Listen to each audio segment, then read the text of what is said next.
Hi friends, welcome back to our channel.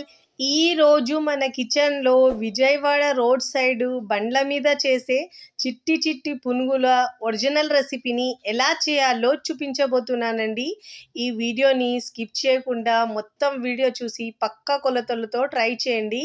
పైనుంచి క్రిస్పీగా లోపల సాఫ్ట్గా చాలా అంటే చాలా బాగుంటాయండి. ఈ రెసిపీని ట్రై చేసి చూడండి. మీకు ఖచ్చితంగా రోడ్ సైడ్ బండ్ల మీద పునుగుల టేస్ట్ అనేది ఇంట్లోనే రెడీ అవుతుందండి. టేస్ట్ అయితే చాలా బాగుంటుందండి. తిన్నా కొద్దీ తినాలనిపించేలా సూపర్ టేస్టీగా ఉంటుందండి. ఇలా చేసి పెడితే మీ ఇంట్లో మళ్ళీ మళ్ళీ చేయమంటారండి, అంత రుచికరంగా ఉంటాయి. మరి ఇక ఆలస్యం చేయకుండా నూరూరించే ఈ చిట్టి చిట్టి పునుగులను సింపుల్ మెథడ్లో ఎలా తయారు చేయాలో చూద్దాం రండి. ముందుగా ఇక్కడ నేను పునుగుల కోసం 1 గ్లాస్ మినపగుళ్ళు వేసుకోవాలండి. బద్ద మినప తీసుకోవచ్చు దీని ప్లేస్లో మీరు. 1 గ్లాసు మినపగుళ్ళకు 3 గ్లాసుల రేషన్ రైస్ లేదంటే దోశ రైస్ అయినా తీసుకోవచ్చండి. దోశ బియ్యం అయినా తీసుకోవచ్చు. కాస్త లావుగా ఉన్న బియ్యం తీసుకుంటే మంచిగా వస్తాయండి. ఇక్కడ నేను 3 గ్లాసుల రేషన్ రైస్ తీసుకుంటున్నానండి. ఇలా తీసుకొని వాటర్ వేసి శుభ్రంగా ఒక 2 నుంచి 3 సార్లు బాగా వాష్ చేసుకోవాలండి.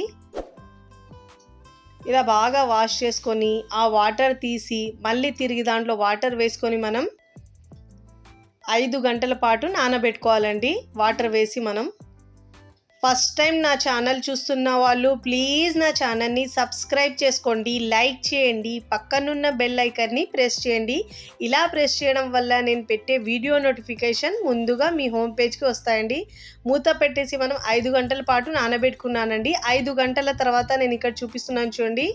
పప్పు బియ్యం కూడా బాగా నానాయండి. ఇప్పుడు మిక్సీ జార్ తీసుకొని మిక్సీ జార్లో ఈ పప్పును బియ్యంను వేసుకొని కొద్దిగా వాటర్ వేసుకొని మెత్తగా గ్రైండ్ చేసుకోవాలండి. వీలైనంత వరకు మెత్తగా గ్రైండ్ చేసుకోవాలి. వాటర్ తక్కువ వేస్తేనే కన్సిస్టెన్సీ మంచిగా వస్తుందండి మనకు పునుగులు వేసుకోవడానికి. కొద్దిగా వాటర్ వేసుకొని ఇప్పుడు మనం వీలైనంత మెత్తగా గ్రైండ్ చేసుకోవాలి. వెన్నెలా గ్రైండ్ చేసుకోవాలండి. ఇలా గ్రైండ్ చేసుకున్న పిండిని మనము గిన్నెలో వేసుకోవాలండి. ఇలా గిన్నెలో తీసుకున్న తర్వాత ఇదే విధంగా మిగతా పప్పును కూడా గ్రైండ్ చేసుకొని ఇదే గిన్నెలో వేసుకోవాలి. చూడండి, ఇదే విధంగా మొత్తం పిండిని గ్రైండ్ చేసుకొని ఇదే గిన్నెలో వేసుకోవాలి. ఇలా పిండిని బాగా మిక్స్ చేసుకోవాలండి. చేతితో బాగా మిక్స్ చేసుకుంటే మనకు పిండి బాగా ఫర్మెంట్ అయ్యి చాలా బాగా వస్తాయండి. దోశ పిండికైనా ఇడ్లీ పిండికైనా మనం దేనికైనా చేతితో ఇలా మిక్స్ చేసుకోవాలండి. అప్పుడే పిండి బాగా ఫర్మెంట్ అయ్యి మనకు చాలా బాగా వస్తాయండి పునుగులు. ఇక్కడ నేను మూత పెట్టేసి ఓవర్ నైట్ పిండిని పులియనిస్తున్నానండి. కనీసం 8 గంటల పాటు పిండిని పులియనివ్వాలి. ఇక్కడ నేను ఓవర్ నైట్ తర్వాత చూపిస్తున్నాను చూడండి పిండి ఎంత బాగా పులిసిందో. పిండిని మనం ఎలా పడితే అలా మిక్స్ చేసుకోవద్దండి. ఒకటే డైరెక్షన్లో పిండి మిక్స్ చేసుకోవాలి. ఇలా బాగా మిక్స్ చేసుకున్న తర్వాత మనకు అవసరాన్ని బట్టి పిండిని నేను ఒక బౌల్లో తీసుకుంటున్నానండి. మిగతా పిండిని మనం ఫ్రిడ్జ్లో పెట్టుకొని ఒక 2 నుంచి 3 రోజుల పాటు దోశలు, ఇడ్లీలు లేదా పునుగులు ఏదైనా వేసుకోవచ్చు.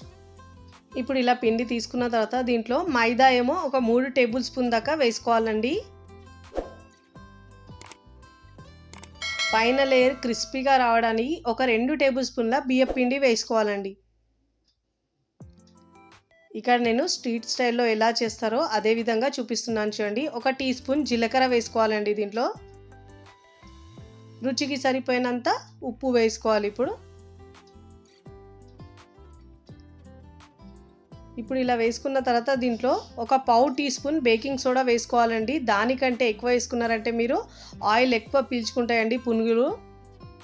ఇలా వేసుకున్న తర్వాత బాగా మిక్స్ చేసుకోవాలి. పిండిని ఇలా బాగా బీట్ చేస్తూ మిక్స్ చేసుకోవాలండి. దీనివల్ల పునుగులు లోపల సాఫ్ట్గా చాలా బాగా వస్తాయండి. పైన క్రిస్పీగా సూపర్గా వస్తాయండి. పిండిని ఇలా 2 నుంచి 3 నిమిషాల పాటు ఇలా బాగా బీట్ చేసుకోవాలండి. చేత్తో ఇలా బాగా మిక్స్ చేసుకోవాలి. మనం ఎంత బాగా మిక్స్ చేసుకుంటే మనకు పునుగులు అంత బాగా వస్తాయండి. చాలా టేస్టీగా ఉంటాయండి. ఇవైతే తిన్నా కొద్దీ తినాలనిపించేలా సూపర్ టేస్టీగా ఉంటాయండి. ఇలా బాగా మిక్స్ చేసుకున్న తర్వాత డీప్ ఫ్రైకి సరిపోయినంత ఆయిల్ తీసుకోవాలండి. ఆయిల్ బాగా వేడైన తర్వాత ఇప్పుడు దీంట్లో చిట్టి చిట్టి పునుగులు వేసుకోవాలండి. చూడండి, ఫ్లేమ్ని మీడియంలో ఉంచి మాత్రమే ఇలా పునుగులు వేసుకోవాలి. చూడండి, ఇలా మనం వేస్తుంటే పైకి వచ్చేస్తాయండి ఇవి. అప్పుడే మనకు పిండి కన్సిస్టెన్సీ పర్ఫెక్ట్గా ఉన్నట్టు. పునుగులు కూడా చాలా మంచిగా వస్తాయండి. పైన క్రిస్పీగా, లోపల సాఫ్ట్గా చాలా చాలా బాగా వస్తాయి. అదే మీరు హై ఫ్లేమ్లో ఉంచి ఫ్రై చేస్తే పైన కలర్ వచ్చేస్తుంది, లోపల పచ్చిదనం అలానే ఉంటుంది. ఫ్లేమ్ని మీడియంలో ఉంచి మాత్రమే ఫ్రై చేసుకోవాలండి. అప్పుడే మనకు మంచిగా వస్తాయి పునుగులు.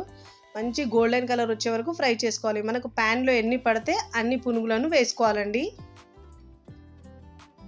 ఇలా మన ప్యాన్లో ఎన్ని సరిపోతే అన్ని పునుగులను వేసుకోవాలి.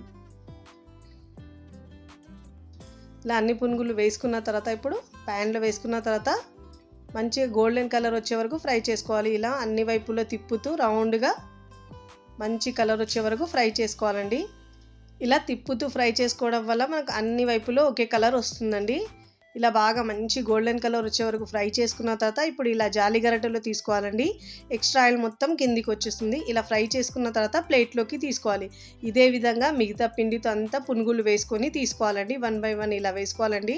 మీ కడాయిలో ఎన్ని పడితే అన్ని పునుగులను వేసుకొని మంచిగా రెండు వైపులా గోల్డెన్ కలర్ వచ్చే వరకు ఫ్రై చేసుకోవాలి. మంచిగా ఇలా అన్ని వైపులో గోల్డెన్ కలర్ వచ్చే వరకు ఫ్రై చేసుకున్న తర్వాత ఇప్పుడు సర్వింగ్ ప్లేట్లోకి సర్వ్ చేసుకోవాలండి. ఇదే విధంగా అన్ని పునుగులను ఫ్రై చేసుకొని తీసుకోవాలండి. చూస్తేనే ఎప్పుడెప్పుడు తినాలనిపించేలా చాలా టేస్టీగా ఉంటుందండి. ఇక్కడ నేనైతే టమాటో చట్నీతో సర్వ్ చేస్తున్నానండి. మీకు నచ్చిన చట్నీతో మీరు సర్వ్ చేయండి, చాలా టేస్టీగా ఉంటాయండి.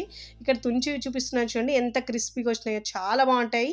మీరు కూడా తప్పకుండా ఈ చిట్టి చిట్టి పునుగులను ట్రై చేయండి. ట్రై చేసి ఎలా కుదిరిందో కామెంట్ ద్వారా తెలియచేయండి. వీడియో నచ్చితే లైక్ చేయండి, ఫ్రెండ్స్ ఫ్యామిలీకి షేర్ చేయండి.